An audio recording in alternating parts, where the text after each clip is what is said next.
that time. The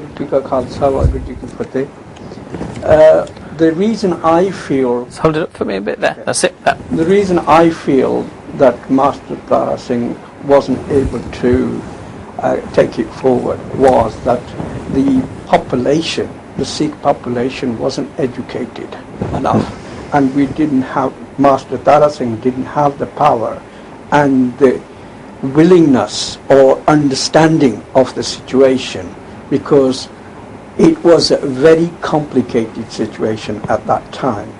The Sikh nation had just, they were fighting the British. We had sacrificed 92% of the Sikhs gave sacrification, and they felt that Hindus were part of us. We were one, and we would fight and stand for one another. And that is where the betrayal of Jawaharlal Nehru and other leaders which made this difficult. Even the British, when Baldev Singh came here for the Round Table Conference, he was asked, and he was going to stay behind to explore the situation whether the Sikhs could have a separate state. But Jawaharlal Nehru got the wind of it, and he did not let him out of his sight for the time he was here. And he then, he just couldn't be separated from him. And it's we can blame Master Tara Singh, we can blame anybody else. But at that time, we did not take the opportunity which we should have had. And we as Sikhs were capable, because we had our kingdom. Maharaja Ranjit Singh had our kingdom. In the 300 years, we had Baghel Singh, we had Jassasu Ahluwalia, and we had Banda Singh Bahadur. They have ruled, and that is what is.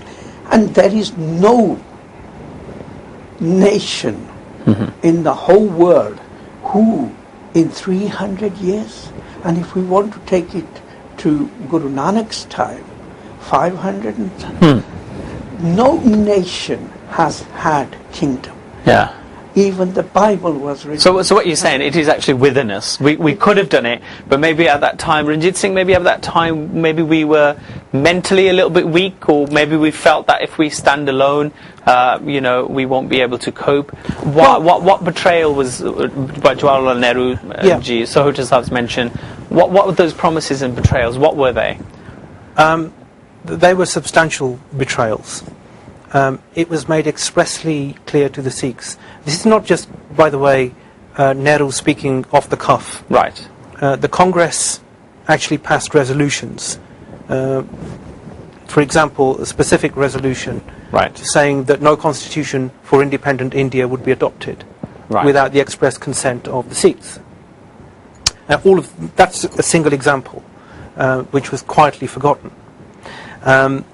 But the fundamental point is that the promise was Sikhs would enjoy freedom within the Sikh homeland, within independent India. And that was grossly betrayed as a position immediately after independence. If I can just give a few examples of please. The Constitution of India, for those who don't know this, it may be that many of your viewers know this, but for those who don't know it, I'm sure it'll come as a complete shock. The Constitution of India defines Sikhs, along with Jains and Buddhists, as falling within the Hindu religion. And there is no conceivable justification for doing that. So in terms of personal law, marriage, intestacy, adoption, property rights, the Sikhs were clubbed together as Hindus for the purposes of the Indian Constitution. Now, it's very important to note that the Sikh members of the Constituent Assembly in India refused to endorse this constitution and rejected it completely. And it was completely clear to the whole of India that this was rejected by the Sikhs. But that's, again, been quietly forgotten. So you talk about autonomy within the Sikh homeland. Now, I mentioned self-determination. Within the law, within the international law of self-determination, it is recognized that you don't necessarily have to have self-determination in a particular form. It doesn't necessarily have to be independence. It doesn't necessarily have to be a confederation. It could be other forms of arrangement, so long as the people concerned have consented to it, and it's their freely determined wish. Now, the Sikhs made a go of it.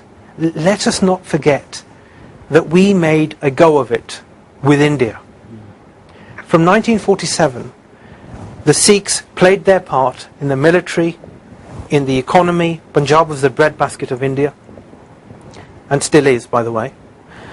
So we played our part and we asked for our rights. The Akalis, who were the leading political force at the time, put forward the Anandpur Sahib resolution as a means of securing rights of autonomy to the Sikhs in their homeland. And this was immediately opposed by the Indian ruling elite, who saw this as separatism. And the Anandpur Sahib resolution sought control over all affairs other than foreign policy, defence, and currency and telecommunications. Now, that's just one example of how the Sikhs tried peacefully to achieve self-determination within India.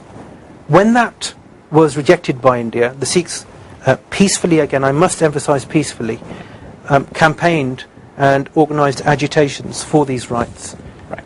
And it was when those agitations were met with force and aggression from the Indian state that it all began to go horribly wrong. Just hold wrong. that thought. What we're going to do, we were going to go to a short break. We're obviously having a conversation on what led to the events of 1984. Why did the breadbasket of India suddenly revolted? We'll be back after this short break.